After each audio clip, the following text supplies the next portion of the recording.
Che cos'è la guerra? Quando ne parliamo ci immaginiamo soldati al fronte, armi, esplosioni.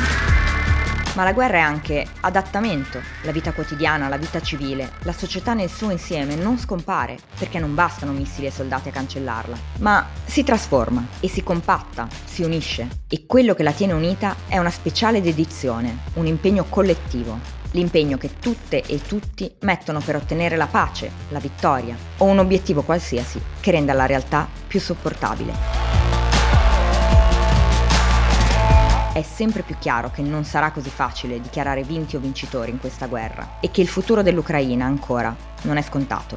Un anno fa sono stata in Donbass per raccontare come gli ucraini si stessero preparando all'invasione. Ma qual è oggi la quotidianità e quali le speranze e gli obiettivi dei nostri coetanei ucraini? Come si è trasformata la società dall'inizio della guerra? Sono tornata in Ucraina per scoprirlo.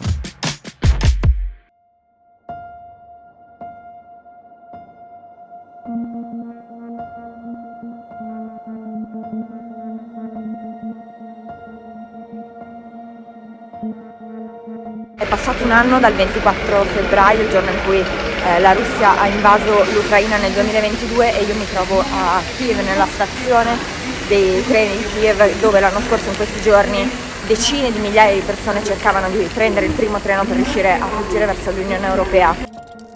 A un anno dall'invasione, 43 milioni di persone vivono ancora in Ucraina, a provare sulla propria pelle le conseguenze di un conflitto armato, e 3 milioni di loro stanno a Kiev. Nel centro della città i missili hanno ucciso circa 2000 persone. Negli scorsi mesi gli attacchi alle infrastrutture civili hanno interrotto la corrente, il riscaldamento e l'acqua, a volte per giorni. Ma finito l'assedio della città ad aprile scorso, molti abitanti di Kiev sono tornati, spinti dall'orgoglio, dalla nostalgia di casa, dalla fatica che comporta la vita di rifugiati. E molti hanno cercato di tornare quanto prima a una vita normale.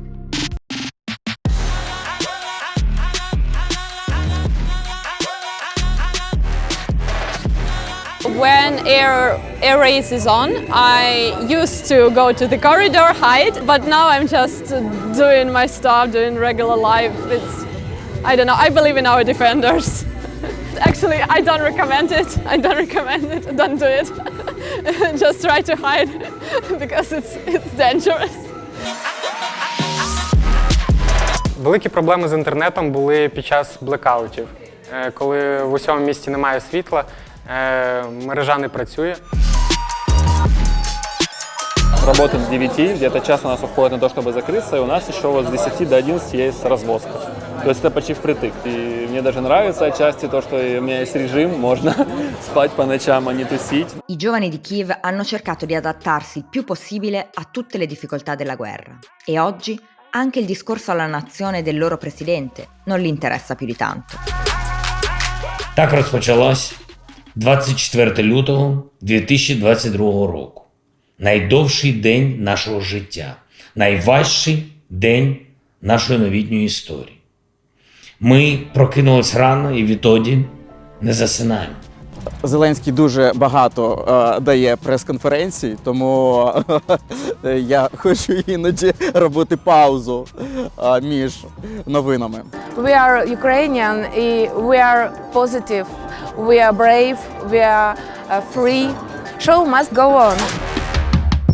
Ma non tutti a Kiev riescono a vivere questa normalità. Quasi 500.000 di abitanti della città oggi sono rifugiati interni, sfollati dalle parti del paese più colpite dai russi. Gli ucraini chiamano questi nuovi arrivati semplicemente coloro che si sono spostati, Переселенці. E questo significa il lavoro di oltre 750 organizzazioni umanitarie sul territorio, qualche miliardo in donazioni e aiuti umanitari e una logistica in grado di far fronte ai bisogni più urgenti man mano che si presentano. The logistic was organized by participation of hundreds of persons from different communities of Europe, from different countries. 80% of people who are organizing this volunteering are the people who were internal refugees. Most of the stuff which is needed by people really comes from abroad. centinaia di tonnellate di kit medici tattici, forniture ospedaliere, medicinali e attrezzature per la comunicazione da portare in prima linea, che arrivano dall'Europa, passano per Kiev e vengono poi smistati nelle città più colpite, a est. Si parla di miliardi di dollari che provengono principalmente dagli Stati Uniti e dall'Unione Europea. Ma i volontari qui non si occupano solo di recuperare il cibo. I carri armati sono usati, non si producono più in Inghilterra, quindi costano da 40.000 sterline fino a 60, 90, prezzi diversi, prezzi vari. Quindi sono i venditori privati. Poi per far passare un carro armato da Inghilterra fino a qua bisogna avere minimo 3 permessi. Abbiamo raccolto abbastanza fondi per comprare più di 60 carri armati. Compriamo tante cose tipo droni, le radio. I droni sono la cosa più importante perché aiutano a fare intelligenza e controllare la situazione sulla linea di fronte. Non posso dire che la vita è normale, però secondo me adesso la gente è ancora più responsabile, quindi i business sono meno al nero, sono più aperti, pagano più tasse perché capiscono che in questo modo aiutano il governo e il sistema deve funzionare nonostante tutto. Già un anno fa in molti ci avevano avvertito del fatto che la Russia avrebbe potuto attaccare intorno alla data del 23 febbraio, che è la data in cui si celebra l'Armata Rossa. Sappiamo tutti che cosa è successo il 24 febbraio e questo accade perché alla Russia piacciono moltissimo le ricorrenze, in particolare quelle militari. Quindi oggi qui tutti si chiedono che cosa succederà il 24 febbraio 2023. A difendere Kiev ci sono migliaia di militari e paramilitari che ancora, a un anno di distanza dall'invasione, si esercitano ogni settimana nelle campagne vicino alla città. Ma non tutti quelli che la difendono sono ucraini. So I've been working with this organization for a couple of months now, training soldiers. I think I found my feet on the ground, and so my plan next is to join the International Legion and fight alongside Ukrainians for their country. Verso la fine di febbraio, il presidente Zelensky ha creato un'unità militare esclusivamente per i combattenti stranieri che vengono a combattere per l'Ucraina e da allora è cresciuta tanto da aprire un sito per candidarsi, con stranieri provenienti da ogni angolo del pianeta. Vedete, ci si può iscrivere online. Veniamo guidati attraverso 7 step che ci dicono cosa serve portare e come avverrà il reclutamento. Coming to Ukraine for these guys, it's a chance to actually be part of something that they feel they're on the right side of history. Some soldiers are going for maybe a month of training and then they're on the front line, but in the West obviously it would take over a year before you'd see combat full of training. If the average Ukrainian soldier was trained to the same standard as NATO soldiers, this war would be over very, very, very quickly. As promised, we made our example of an urban OP. Perfect. See, you're this close, and I'm looking at your eyes, and you can't see mine. And that's the power of just having this little screen.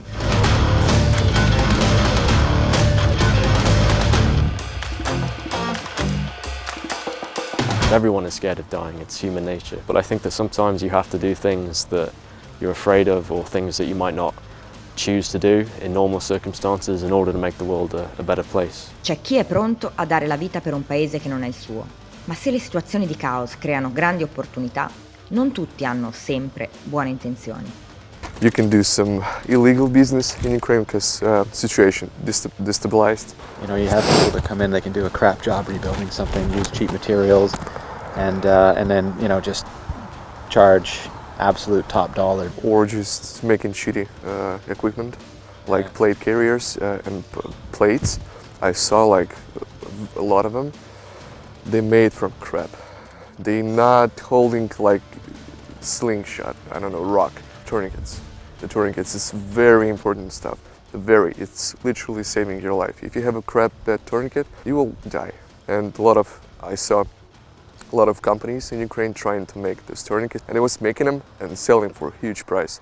Because the guys didn't know a lot of things about tourniquets, about medicine, it's dangerous. It's dangerous. And how will you control each company. Dal commercio illegale di armi alla produzione di droghe sintetiche, infatti, i business illeciti hanno sempre tratto profitto dai conflitti. E quello in Ucraina non è da meno. Armi contrabbandate illegalmente fuori dal paese e vendute a bande criminali, rincari del 300% su vecchi e inutili dispositivi militari, speculazione su terreni rivenduti a caro prezzo per le esercitazioni come questa. Le opportunità economiche con la guerra non si contano.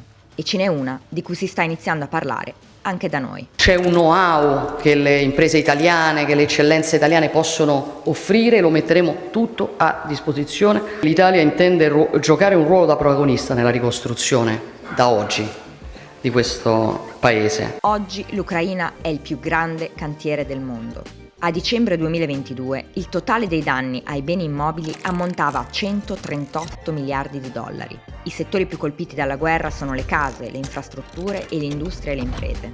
Le zone più colpite sono ovviamente quelle del Donbass, ma anche la regione di Kyiv, dove i danni ammontano a 8 miliardi di dollari. Solo nella capitale sono stati distrutti e danneggiati 348 edifici residenziali.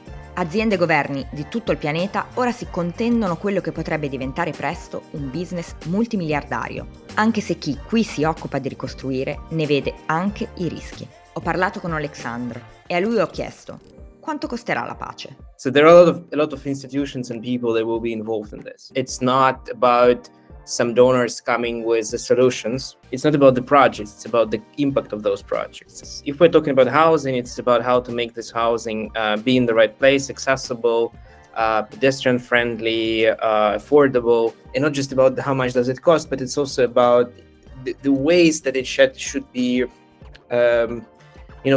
developed. Actually, it takes years to produce high quality legislative solutions or high quality institutional solutions. I mean, you have to do this work with civil society, with legal experts, with politicians.